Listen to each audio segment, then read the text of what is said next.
Embracing one's identity is important for South Asians alike. However, Aparna Shewakramani said she feels stripped of her identity even with a larger platform to combat this issue. It's heart-wrenching to see that education is pulled away from women and basic freedom to live in a safe environment, and to live outside their home in a safe environment.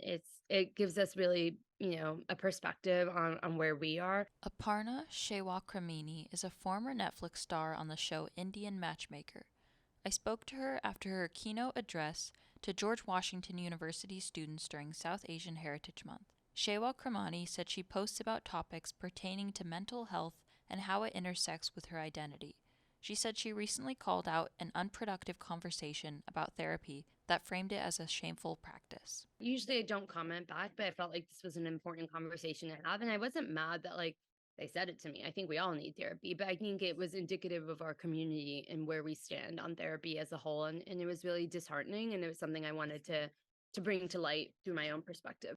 In October, many student protesters in Iran were detained and taken to what Iran's education minister Yusuf Nouri called psychological institutions to suppress their antisocial behavior.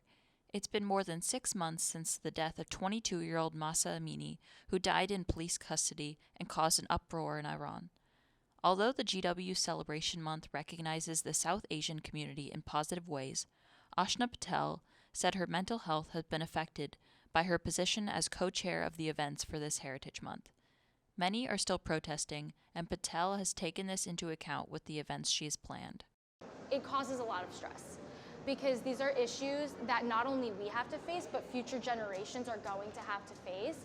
And the idea of sort of like regressing back in time versus progressing in time is a really, really scary thought. Co-chair Patel said the more lighthearted events like dance competition Bhangra Blowout were able to showcase a sense of togetherness with members of the community from different regions to focus on the positive aspects of the South Asian culture despite today's challenges. We can all have these really important conversations through sort of lighthearted, fun events.